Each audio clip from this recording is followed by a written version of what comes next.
Vamos a ver si necesito el micrófono. ¿Cómo se escucha mejor? ¿Así o así? ¿Con micrófono? Ok, listo. Bueno, primero que nada, muchísimas gracias, doña Ellen, por la introducción y muchísimas gracias al Grupo Cultural por la oportunidad.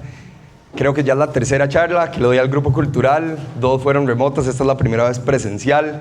Realmente es un honor y un privilegio estar aquí. Siempre digo que no soy quien sería hoy sin esta comunidad, sin la educación y la formación que me dieron las instituciones comunitarias. Entonces cada oportunidad que tenga para retribuirle, aunque sea un granito de arena a esta comunidad, la voy a aprovechar. Hoy en la mañana tuve el privilegio de darle una charla a los estudiantes del Weissman, a toda secundaria, que estuvo espectacular. Vamos a ver quién es el mejor público, si ellos o ustedes. Y bueno, nada. Creo que no hace falta introducirme, creo que todos saben quién soy y bueno, doña Ellen ya les contó un poco de qué hago. Mi nombre es Amir Grunhaus, soy hijo de Arié y Naama Grunhaus, orgullosamente, nieto de Henry y Sari Grunhaus, por supuesto. Y también nieto de Shimon y Shoshana Lubelsky, que también son parte de la historia de esta comunidad y que muchos conocen. Y bueno, me dedico a activismo judío, a activismo sobre Israel. En mi tiempo libre trabajo en una firma de abogados. Soy analista de datos. Y me gustaría en realidad aprovechar para hacer una pequeña aclaración, porque muchas veces cuando me presentan, cuando doy charlas, dicen que soy activista pro-Israel o que hago asbará. A mí personalmente esos términos no me gustan y les quiero explicar por qué, quiero aprovechar el espacio. Yo no creo en el concepto de ser pro o anti-Israel. El término anti-Israel se creó exclusivamente para referirse a Israel. No existe ese término en relación a otros países. Por ejemplo, yo puedo ser anti-Brasil o pro-Brasil, o anti-Costa Rica o pro-Costa Rica.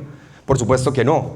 Ser anti-Israel lo que implica es estar en contra de la existencia del Estado de Israel, del único Estado judío en el mundo. Y uno puede estar en contra, por ejemplo, de las acciones de un gobierno de cualquier país, eso está bien, pero el estar en contra de la existencia del Estado de Israel es antisemitismo en su máxima expresión, y yo no tengo por qué justificar que creo en la existencia de un Estado judío como si eso fuera una posición extrema, y es por eso que no creo en el concepto de ser anti o pro Israel. Ahora sobre las asbará. ¿Qué quiere decir asbará o esber en hebreo? Quiere decir explicación. Históricamente se ha utilizado para caracterizar los esfuerzos del Estado de Israel por dar su perspectiva, por el esfuerzo que hace el Estado de Israel para atacar narrativas negativas que tiene el Estado de Israel. Y lo que implica la asbará, lo que implica el término de explicación es siempre estar a la defensiva. Siempre estar esperando a que ellos digan algo para yo responder, para yo explicar. Y yo no creo en ese concepto. Yo no creo que nosotros tenemos que estar esperando a ver cómo vamos a responder. Nosotros no tenemos que ser reactivos, tenemos que ser revolucionarios, que es diferente. Nosotros no respondemos, nosotros tenemos nuestra iniciativa, nosotros tenemos nuestra narrativa y no nos corresponde a nosotros explicar nada. No nos corresponde explicar por qué el Estado de Israel existe y un principio básico, que los judíos tenemos el derecho a autodeterminarnos en nuestra tierra. Habiendo dicho eso, me gustaría entrar en el tema de hoy. Yo tengo exposición en redes sociales, publico contenido sobre Israel y sobre el judaísmo, y eso por supuesto genera que tenga exposición pública, que mucha gente pueda ver mi contenido, que pueda ver lo que hago, y al estar haciendo contenido sobre Israel y sobre el judaísmo, eso genera mucho rechazo, mucho odio. Para nadie es una sorpresa que nos odian, que no nos quieren. Y entonces recibo mensajes de este tipo. No voy a leer los mensajes, creo que ustedes los pueden leer, no quiero tener que hacer uso de mi francés. Pero estos son el tipo de mensajes que recibo, insultos, incluso amenazas de muerte. Y también otros mensajes como estos. Mensajes que recibo diariamente, estos son mensajes que recibo en Instagram, y estos sí me gustaría leerlos. Fuera nazis de Costa Rica, entre paréntesis you, refiriéndose a mí. Lárguense de Costa Rica, nazis. a esparcir propaganda neonazi a otro lado. Hitler tenía algo de razón. Lástima que tu pueblo no aprendió la lección. Y su familia debe estar muy orgullosa de sobrevivir un genocidio a promover uno. Lo cierto es que en Costa Rica no lo extrañamos. ¿Y por qué quiero compartir estos mensajes con ustedes? Porque creo que para nadie es sorpresa que las comparaciones al nazismo, que las comparaciones a Hitler se han convertido en algo recurrente. Vemos como desde el 7 de octubre, sobre todo, se han disparado este tipo de comparaciones. Y nos comparan a los judíos con Hitler, nos comparan con los nazis, comparan a Netanyahu y al ejército israelí con los nazis, por ejemplo. Y esto en realidad no es exclusivo para los judíos. Esto también pasa con cualquier otra persona. Se ha vuelto parte de la crítica política, de la protesta política común. Por darles algunos ejemplos, en el 2020, con la pandemia, gente que comparaba las vacunas, los mandatos, las restricciones y las mascarillas con la Gestapo, con los nazis. Gente que usaba, por ejemplo, las estrellas amarillas, representando que el ponerse una vacuna es el equivalente a tener que usar una estrella amarilla, la que usaban los judíos en el Holocausto. Y más recientemente, por ejemplo, vemos comparaciones de Trump a Hitler. Vemos comparaciones de ICE a la Gestapo. Vemos comparaciones, por ejemplo, de centros de detención de migrantes ilegales a campos de concentración. Y es que, ¿por qué pasa esto? ¿Por qué la gente hace comparaciones todo el tiempo con los nazis, con el Holocausto? Y para poder responder esta pregunta quiero que hagamos un ejercicio de pensamiento, rápidamente. Quiero que piensen en lo siguiente, no digan nada, solo piénsenlo. Si les digo quién es la persona más mala de la historia de la humanidad, la persona más cruel de la historia de la humanidad, ¿quién se les viene a la mente? Quiero que piensen. 3, 2, 1. Levante la mano los que pensaron en Adolf Hitler. Todos, por supuesto. Hitler y los nazis representan la crueldad, el odio, la inhumanidad. Son la personificación de la crueldad humana, son la personificación del odio. Es lo más bajo a lo que puede llegar la humanidad. Entonces, ¿por qué la gente hace comparaciones a los nazis y a Hitler? Porque al yo tildar a una persona de ser nazi, efectivamente estoy haciéndole entender al resto de la gente que esa persona es mala, que esa persona es cruel. Cuando yo digo que una persona es nazi, estoy descalificando la validez de cualquiera de sus argumentos. Una persona que es nazi es, por definición, una persona mala, entonces eso justifica cualquier acción que sea tomada en su contra. Eso, el reducir todo a que una persona es nazi, el reducir todo a que una persona es Hitler, se conoce como el reductio ad Hitlerum en latín. Esto fue acuñado por Leo Strauss, un filósofo alemán, en 1953. ¿Qué es el reductio ad Hitlerum? Es el intento de invalidar el argumento de otra persona sobre la base de que la misma idea fue promovida o practicada por Hitler o el partido nazi, sea cierto o no. Lo que mencionaba anteriormente, cuando yo no estoy de acuerdo con la idea de una persona, ¿cuál es el argumento más fácil que puedo usar para descalificarlo? Que es nazi, que es Hitler. Lo convierte inmediatamente en una persona mala. Y esta tendencia se intensifica todavía más en las redes sociales. ¿Por qué? Porque el medio lo permite. Porque hay anonimato, porque estoy detrás de una pantalla, porque no tengo que enfrentar a la gente cara a cara, porque no tengo que hacer un esfuerzo por debatir lógicamente. Y esto también tiene un nombre. Se llama la ley de Godwin. Mike Godwin fue un abogado que en 1990, apenas en los inicios del Internet, él propuso esta idea, que es que en línea, en Internet, a medida que una discusión se hace más larga, la probabilidad de que un lado de la discusión compare al otro lado, a los nazis o a Hitler, se acerca al 100%. En una discusión en línea, cuando se empiezan a agotar los recursos lógicos, la discusión lógica, es más fácil recurrir al insulto y recurrir a comparar a la gente a Hitler y a los nazis. Y este tipo de comparaciones, cuando entran en el terreno del Holocausto, es decir, en el terreno de la exterminación de los judíos por parte de los nazis, o el intento de exterminación de los judíos por parte de los nazis, entra en un terreno muy peligroso. ¿Por qué? Porque para de ser un insulto y se convierte en una distorsión de la memoria. Para poder yo comparar a cualquier persona, a los nazis o a Hitler, tengo que vaciar el Holocausto de su contenido histórico, de lo que realmente fue. Y eso abre el portillo para algo que se llama universalización del Holocausto, que es un tema que quiero hablar con ustedes hoy. ¿Qué es la universalización del Holocausto?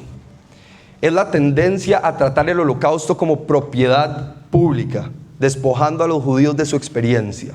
Se usa el Holocausto como una tragedia en la que toda la humanidad fue víctima, en lugar de un genocidio cuyo objetivo explícito era la exterminación de los judíos. Se usa el Holocausto como herramienta retórica o ficha política y no se reconoce como el acto de antisemitismo más atroz de todos los tiempos. Y quiero darles un ejemplo muy concreto de cómo se representa esto, cómo lo vemos en la realidad, y es un ejemplo muy reciente. Hace 2 semanas, el 27 de enero de este año, en el Día Internacional de Conmemoración del Holocausto, la BBC, un medio de comunicación muy famoso que todos aquí conocemos, hizo un montón de reportajes sobre el Holocausto y no dijeron ni una vez la palabra judíos. Hablaban sobre 6 millones de personas asesinadas, no 6 millones de judíos. Por supuesto, tuvieron que pedir disculpas. Creo que para nadie esto es sorpresa. Los que han estado al tanto de los reportajes de la BBC, sobre todo en relación a la cobertura de la guerra en Gaza, saben que es un medio de comunicación antisemita directamente. Y entonces, ¿qué es lo que genera esto? Esto lo que genera es que se borre la memoria judía del Holocausto, que es el componente central del Holocausto. Tratan de borrarnos de esa historia, tratan de modificar los hechos y venderlo como si fuera una lección universal de la maldad humana. No una lección universal de la maldad humana contra los judíos, que fue lo que fue. ¿Y por qué pasa esto? ¿Por qué la universalización del Holocausto pasa? Hay varias razones. La primera, que es importante mencionar, es que esto es una tendencia sobre todo en los movimientos woke, en los movimientos progresistas de izquierda. Para este tipo de movimientos, ellos tienen que protestar por todas las causas sociales posibles, mostrar su conciencia social. Tienen una necesidad de levantar la voz por las injusticias, por ejemplo. Y tienen una necesidad completamente egocéntrica de demostrarle al mundo que ellos saben qué está mal y qué está bien. Tienen esa necesidad de demostrarle al mundo que son buenas personas, que les importan los demás. Obviamente muchas veces esto lo hacen nada más para mostrar y no realmente porque les importa. Esto tiene un nombre en inglés, se conoce como virtue signaling, o en español, postureo ético. Es como tratar de mostrar de que a mí me importan los demás y que me importan ciertas injusticias, pero solo las injusticias que yo decida, por supuesto. Y entonces, para esta gente, ¿cuál es la memoria del Holocausto? ¿Cuál es la lección del Holocausto? No es que los nazis intentaron exterminar a los judíos, es cómo puede ser que nadie en ese entonces hizo algo al respecto. Esta vez yo voy a hacer algo al respecto. Esta vez yo voy a cambiar la historia. Esta vez yo no voy a ser un espectador. Esta vez yo voy a ser un justo entre las naciones. Yo voy a ser el nuevo Oskar Schindler. Que los judíos se murieron. Sí, ¿qué importa? Eso no es importante. No es importante que el objetivo del Holocausto era exterminar a los judíos. Lo que es importante es que hoy yo voy a hacer la diferencia. Y por supuesto, ¿cómo se representa eso en relación al Holocausto? El virtue signaling. Borran la memoria judía. Los judíos no importan porque desde su visión de mundo, que es completamente dicotómica, hay opresores y hay oprimidos. Y los judíos no son oprimidos, los judíos son opresores. Los judíos tienen poder, los judíos controlan todo. Entonces los judíos no pueden ser considerados dentro de la historia porque rompe con su narrativa. Esa es la primera razón. La segunda razón de por qué la gente universaliza el Holocausto. Mucha gente argumenta que al enfocarse nada más en el sufrimiento judío se invalida el sufrimiento de otras personas. Otros grupos fueron perseguidos en el Holocausto, por supuesto, los comunistas, la comunidad LGBTQ, los gitanos, los eslavos. Por supuesto que otras personas fueron perseguidas. Sin embargo, reconocer la particularidad y singularidad del Holocausto no invalida el sufrimiento de otra gente. ¿Cuál es la singularidad y particularidad del Holocausto? Primero, que se fundamentó en el antisemitismo, que fue el antisemitismo el que llevó a los nazis a exterminar o a intentar de exterminar a los judíos. Y segundo, la sistematización del exterminio, algo que nunca había sido visto en un genocidio. El objetivo de los nazis era desarrollar tecnologías y métodos para exterminar a la mayor cantidad de judíos posible en la menor cantidad de tiempo posible. Eso es algo que es único y exclusivo del Holocausto. ¿Hubo otra gente que murió en el Holocausto? Sí, por supuesto. ¿Hubo otra gente que sufrió en el Holocausto y es parte de la historia del Holocausto? Sí, por supuesto. Pero nada más para ponerlo en proporción.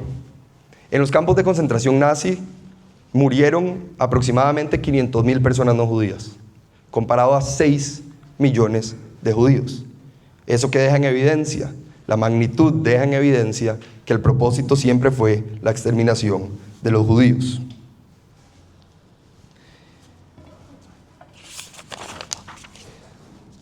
Y entonces, por darle más ejemplos, la solución final de 1941, llamaba al exterminio de los judíos únicamente, no llamaba al exterminio de otros grupos. Mein Kampf, el origen principal del antisemitismo nazi, es un libro antisemita que habla en contra de los judíos. Los nazis tenían, por ejemplo, otros programas de exterminio o de matanza de otras personas, por ejemplo, el programa Acción T4, que lo que proponía era asesinar a personas con discapacidades, aplicar eutanasia involuntaria contra esas personas, y los nazis suspendieron ese programa. ¿Por qué? Porque hubo protesta pública, porque hubo líderes religiosos que intervinieron. Lo pararon. ¿Acaso los nazis iban a parar el exterminio de los judíos? No, ese siempre fue su objetivo. El Holocausto fue un holocausto judío y nadie puede borrar eso de la historia. Por darles también un ejemplo sobre la persecución de otras minorías. Incluso la persecución de otras minorías estaba arraigada en el antisemitismo. El comunismo, por ejemplo, los nazis perseguían a los comunistas porque defendían que el comunismo había sido creado por los judíos, que los judíos estaban detrás de los movimientos comunistas de Europa. Hablaban del judeo-bolchevismo, que los judíos habían sido responsables por la Revolución Rusa de 1917, por ejemplo. La persecución de las personas homosexuales. Los nazis lo argumentaban en su antisemitismo. Decían que la homosexualidad era una enfermedad que existía principalmente en los judíos. Es decir, incluso la persecución de otras minorías se fundamentaba en su antisemitismo. Elie Wiesel decía que el Holocausto no es un ejemplo de la inhumanidad del hombre hacia el hombre, fue la inhumanidad del hombre hacia los judíos. ¿Y cuál es el problema de la universalización del Holocausto, de esto que vemos? Cuando convertimos el Holocausto en algo que no fue, inevitablemente estamos distorsionando sus hechos. Por más que no estén negando que el Holocausto sucedió, están minimizando su impacto. Lo que se conoce como revisionismo del Holocausto o soft Holocaust denial, que es negacionismo suave del Holocausto, es distorsionar sus hechos, trivializarlo. Y quiero darles un ejemplo muy concreto de algo que pasó hace muy poco. Me imagino que todos están al tanto de lo que ha estado pasando en Minnesota, en Estados Unidos, con la deportación de ilegales por parte de ICE. Tim Walz, que es el gobernador de Minnesota y que de hecho fue candidato a la vicepresidencia del Partido Demócrata muy recientemente, dijo lo siguiente: tenemos niños en Minnesota que se están escondiendo en sus casas con miedo a salir. Muchos de nosotros crecimos leyendo la historia de Ana Frank. ¿Alguien va a escribir esa historia de lo que están sufriendo los niños en Minnesota? Creo que la ridiculez de este argumento se muestra por sí solo. Esto es trivialización del Holocausto. Puede tener una opinión sobre el gobierno de Trump, sí. Puede tener una opiniones sobre ICE, sobre la deportación de ilegales, por supuesto. Pero compararlo a la historia de Ana Frank. Ana Frank fue una niña que se tenía que esconder en el ático de su casa para evitar que los nazis la encuentren, la deporten y la exterminen. ¿Y qué terminó pasando? La encontraron, la deportaron a un campo y la exterminaron. No podemos comparar esos dos escenarios. Esto es trivialización del Holocausto. Por darles otro ejemplo, mucha literatura y cine del Holocausto borra el recuerdo judío. Me imagino que muchos de ustedes han leído o visto El niño con el pijama de rayas. Hay mucha crítica a esa película y a ese libro porque centra toda la historia en el hijo del nazi, no en el judío, no en el niño judío. Otro ejemplo, ¿cómo conmemora el mundo el Holocausto? Nosotros lo conmemoramos, lo observamos en Yom HaShoah, que es el aniversario de la revolución del gueto de Varsovia, una historia de heroísmo judío. El mundo lo conmemora el 27 de enero, que es el aniversario de la liberación de Auschwitz por parte de los aliados. Y no quiero que se me malentienda, está bien que hayan varios días para conmemorar el Holocausto, está bien que lo recordemos, es más, ojalá recordemos el Holocausto todos los días. El problema es que el marco cambia el foco. ¿Cuál es el foco del 27 de enero? ¿Cuál es el foco de ese día? El día en que los aliados salvaron a los judíos, no el día que conmemora la historia judía. Porque durante 6 años estuvieron masacrando, exterminando a los judíos, aniquilándolos, y nadie bombardeó, por ejemplo, las líneas de tren que iban a Auschwitz. El marco cambia el foco. Vivimos en un mundo en el que por alguna extraña razón el sufrimiento se ha convertido en una moneda social. Según el progresismo y la gente woke, es el sufrimiento el que define la identidad de las personas. Una persona que ha sufrido más históricamente merece ser parte de la conversación, merece más indemnizaciones, merece más recompensas. Lo hemos visto, por ejemplo, con los programas DEI en Estados Unidos, que buscan que la gente que ha sido perseguida históricamente reciba muchas más oportunidades, por ejemplo. Pero por alguna razón, esos programas DEI no aplican a los judíos. Los judíos, al parecer, no hemos sufrido. Al parecer los judíos no somos parte de esa narrativa. El sufrimiento solo importa cuando no lo sufren los judíos. Y hay algo que es incluso más grave que esto, que la universalización del Holocausto, porque la universalización borra la memoria judía del Holocausto. Pero otra cosa es agarrar ese mismo Holocausto, que es nuestro trauma colectivo más grande, darle la vuelta y acusarnos a los judíos, las víctimas, de ser los perpetradores. Eso es lo que se llama inversión del Holocausto. La inversión del Holocausto es cuando se cambia y se distorsiona la historia del Holocausto para acusar a los judíos de ser los nuevos nazis. Que fue lo que les mostré, los mensajes que recibo todo el tiempo. Y me gustaría contarles una historia de algo que me pasó. Como saben, yo vivo en Nueva York y en Nueva York estuve muy involucrado con el Foro por los Secuestrados, con el Foro de las Familias de los Secuestrados.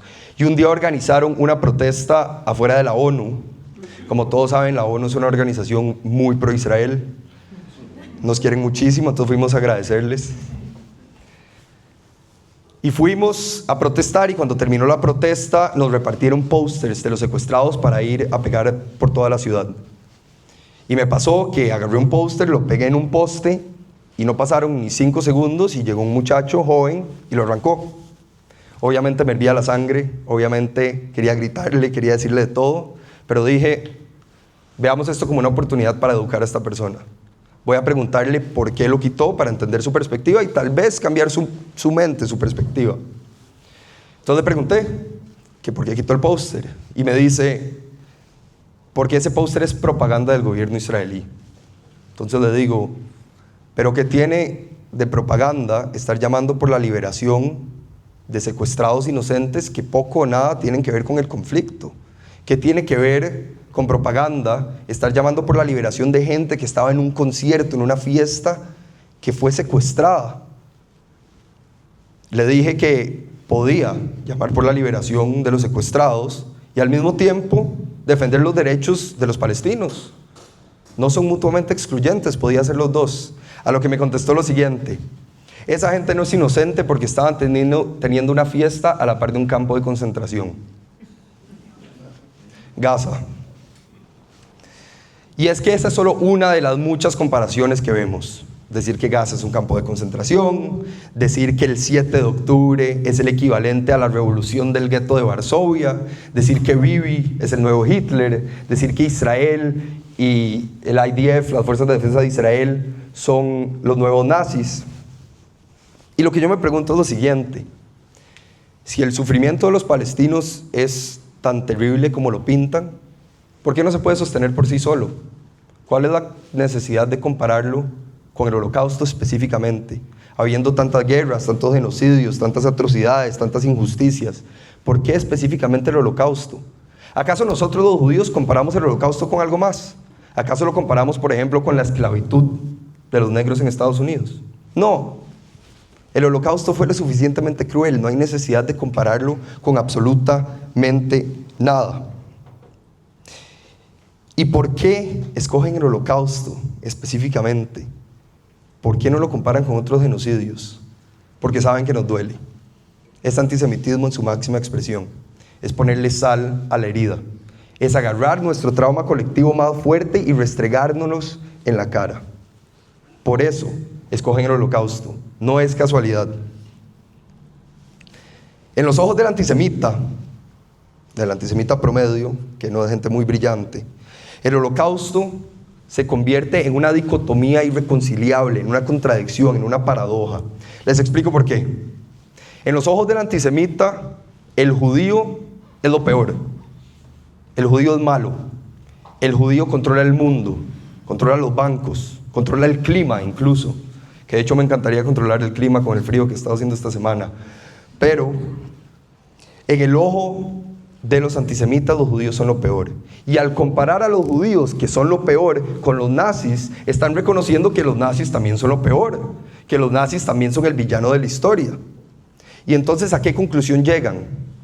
Si los nazis asesinaron a los judíos, que son lo peor, entonces tal vez los nazis no son tan malos. Tal vez los nazis hicieron lo correcto. Tal vez los nazis son buenos. Pero no habían dicho que los nazis eran malos y que por eso los judíos somos los nuevos nazis. Es una serpiente que se muerde su cola. Es una contradicción completa y creo que este gráfico lo muestra. A mí me gusta llamarlo la paradoja del antisemita. Los antisemitas dicen: los nazis son lo peor de la humanidad, los judíos son los nuevos nazis. Entonces los nazis tenían razón queriendo exterminarlos. Pero si tenían razón, entonces los nazis no son lo peor de la humanidad, hicieron lo correcto. Entonces, ¿los judíos son o no son los nuevos nazis? Para resumirlo en una oración, los nazis ya no son lo peor porque mataron a los nuevos nazis que son peores. ¿Tiene sentido esa oración? Por supuesto que no. Tal vez para explicarlo en términos futbolísticos. Saprissa le gana a la Liga le gana a Heredia y Heredia le gana a Saprissa. ¿Quién es el mejor? ¿Quién es el peor? En este caso, Saprissa es el mejor. Pero la razón por la que estoy tratando de explicar esto es porque para poder decir que los judíos son los nuevos nazis, hay que distorsionar la historia. Hay que borrar el contenido del Holocausto. Tienen que hacer lo posible por blanquear a los nazis y demonizar a los judíos. Eso es una contradicción. La inversión es una herramienta retórica que utilizan para hacer una equivalencia moral entre los judíos y los nazis. Y sobre todo ahora entre lo que está pasando en Gaza, entre la guerra que hubo y entre el Holocausto, que por supuesto no puede ser comparable de ninguna forma, ni en magnitud, no puede ser comparable ni en intención, no puede ser comparable en números, en absolutamente nada. Igual que la universalización del Holocausto, volvemos a caer en lo mismo. Se convierte en negación y trivialización. El negacionismo, como dije antes, se expresa de diferentes formas. La primera es negación total del Holocausto, decir el Holocausto no pasó. Y la segunda es decir, es revisionismo del Holocausto, es distorsionar los hechos. Por ejemplo, decir, sí, el Holocausto pasó, pero no murieron 6 millones de judíos, murieron menos. O sí, el Holocausto pasó, pero no hubo cámaras de gas. Eso es mentira. Probablemente se encuentren con mucha gente que haga estos argumentos y me gustaría darles un consejo. Si alguna vez se encuentra con una persona que les dice que, por ejemplo, ustedes los judíos ahora están haciendo el nuevo Holocausto en Gaza. Están haciendo lo mismo que les hicieron los nazis a ustedes. Yo a esa persona le respondería, bueno, si vamos a hacer comparaciones del Holocausto con lo que está pasando en Gaza, en la Alemania nazi hubo alemanes que salvaron judíos. En Gaza no hubo ni un solo gazatí que salvó a un secuestrado. En Gaza entraba ayuda humanitaria casi todos los días, toneladas de comida, aproximadamente 3.000 calorías por persona por día. En los campos de concentración con costos había agua. En el Holocausto, los nazis exterminaron 2/3 de la población judía europea, un 66%. En Gaza, la población gazatí durante la guerra creció. Si algún momento se encuentran con comparaciones de este tipo, esto es un consejo de cosas que pueden responder. ¿Y cuál es la idea de la gente que hace inversión del Holocausto? De decirnos a nosotros los judíos, de enseñarnos que no aprendimos nuestra lección del Holocausto, que fue uno de los mensajes que les mostré. No aprendimos nuestra lección. Y que lo que estamos haciendo ahorita contra los palestinos es una revancha por lo que hicieron los nazis con nosotros, es nuestra venganza.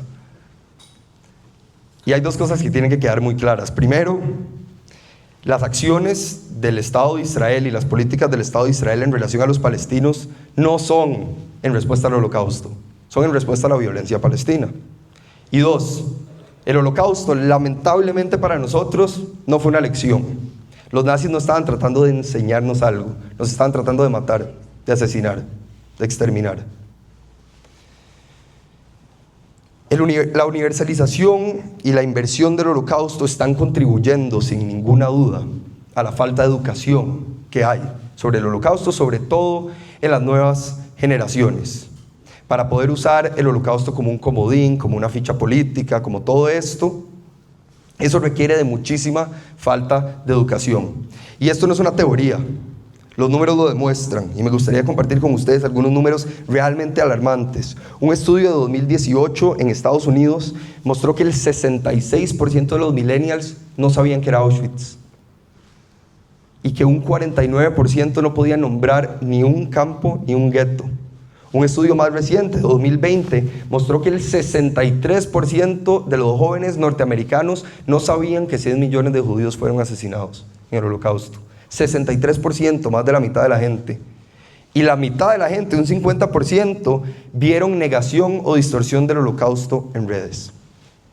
¿Por qué les digo esto? ¿Por qué les doy estos números? Porque sí, es importante saber que esto es una realidad existente y que tenemos que hacer algo al respecto. ¿Y qué podemos hacer? Educación, educar, por supuesto. Y yo sé que educación suena cliché. Siempre decimos, sí, hay que educar sobre el Holocausto. Pero cuando se trata de educación del Holocausto, nos referimos a educación de calidad. Que el Holocausto no sea un tema más en el currículum educativo que se ve una vez por año. Que no sea una lección universal de la maldad humana. Que se centre en lo que fue un genocidio concreto, con hechos concretos, con una intención concreta. La exterminación de los judíos. ¿Qué es educación de calidad? Educación de calidad del Holocausto es centrar la educación en la experiencia judía. Hablar de qué causó esa experiencia judía en el Holocausto, el antisemitismo como propaganda, el antisemitismo como ideas, el antisemitismo como sistematización de la inhumanidad, de la inhumanización, Tenemos que hablar también, por ejemplo, de la vida judía pre- y post-Holocausto.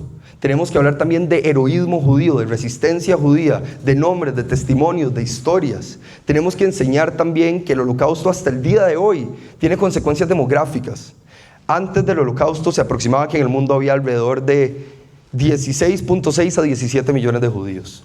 El día de hoy se estima que hay 15.7 millones de judíos, es decir, 8 décadas después no nos hemos recuperado. El Holocausto hasta el día de hoy tiene un impacto demográfico. Y eso tiene que ser parte de la educación. Tenemos que enseñarle a la gente lo que fue el Holocausto, y no para victimizarnos, y esto es importantísimo.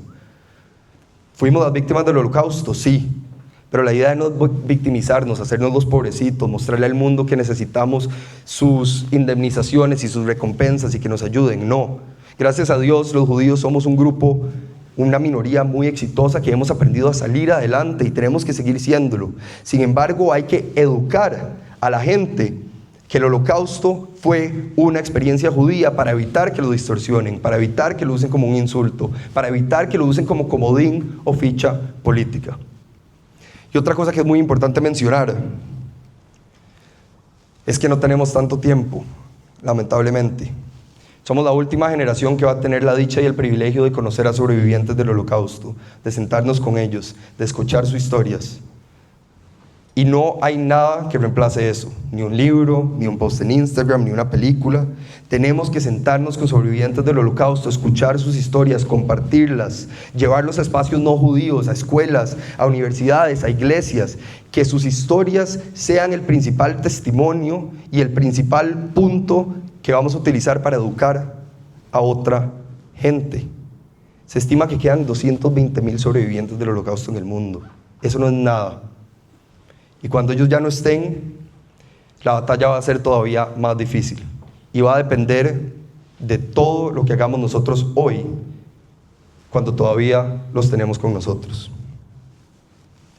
Y ya para terminar y cerrar y abrir el espacio para preguntas, me gustaría mostrarles un video, una anécdota.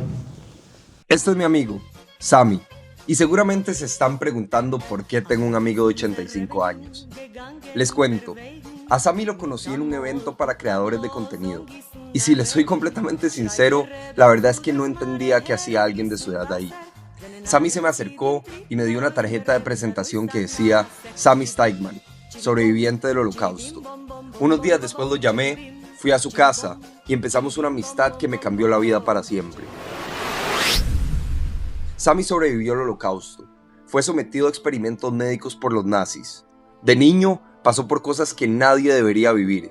Y aún así, cada vez que lo veo, me recibe con una sonrisa y con un abrazo. A los 85 años, sigue contando su historia y hablando en escuelas y universidades con un mensaje: nunca rendirse. Sammy dice que yo soy su nieto honorario, y la verdad es que yo me siento así también. Siento que en él encontré algo que me conecta con mis bisabuelos, también sobrevivientes del Holocausto, en especial con mi bisabuela Safta Aiga. Tuve la suerte de tenerla muchos años en mi vida y de tener una relación muy cercana con ella. Falleció en 2020, pero dejó una marca gigante en mí. Mazal Tov, Ahuv Levi. Y cuando escucho a Sammy, cuando me siento con él, siento lo mismo que sentía con Safta Aiga. Siento el legado y la fuerza de una generación que, a pesar de haber pasado por el infierno, no solo sobrevivió, sino que eligió seguir viviendo. Puede parecer una amistad rara, yo de 26 y Sammy de 85, pero la verdad es que Sammy me enseña todos los días que en una amistad la edad no importa. Sammy, gracias por enseñarme a no rendirme, a vivir con gratitud, a disfrutar la vida y a estar orgulloso de mi identidad y de mi historia. Este es mi amigo, Sammy, un sobreviviente, un maestro y, para mí, un abuelo honorario. Sí, ya. Cuando el grupo cultural me escribió para dar una charla, pensé sobre qué hablar, y justo unos días antes había hablado con Sammy. Y por supuesto que decidí hablar del Holocausto y de su historia y de compartirla con ustedes. Como dije, ese día que conocí a Sammy cambió mi vida para siempre. Yo soy bisnieto de sobrevivientes del Holocausto. 4 de mis bisabuelos son sobrevivientes del Holocausto. Tuve la dicha y el placer de conocerlos a casi todos y de tener una relación muy especial, sobre todo con mi bisabuela, Safta Aiga. Safta Aiga falleció en 2020 y en ese momento me prometí que iba a hacer todo lo humanamente posible por mantener su legado vivo. El Holocausto es parte de mi historia, es parte de mi identidad, es parte de mi herencia. Y Sammy vino a mi vida a recordarme esa misión, a recordarme ese objetivo. Cuando el Holocausto terminó, mis bisabuelos solo tuvieron un lugar en el mundo al que pudieron ir, un lugar donde pudieron finalmente ser libremente judíos, el futuro Estado de Israel. Es gracias al Estado de Israel que yo estoy aquí hoy, y creo que eso aplica también para todos ustedes, porque incluso fuera de Israel, de no ser por su existencia, no podríamos ser judíos libres y seguros. Es gracias a la existencia del Estado de Israel que nosotros podemos ser judíos aquí en Costa Rica. Y sé que esto aplica para un montón de ustedes, y eso es por eso que los invito a involucrarse, a ser activos, a educar, a aprovechar cada oportunidad que tienen. Porque la memoria del Holocausto, la memoria judía del Holocausto, depende única y exclusivamente de nosotros mismos. Y para terminar, me gustaría decirles una frase que Sammy me dice cada vez que me ve. En cada generación, nuestros enemigos trataron de aniquilarnos. Sobrevivimos y prevaleceremos, les guste o no les guste. A Israel Jai. Muchas gracias.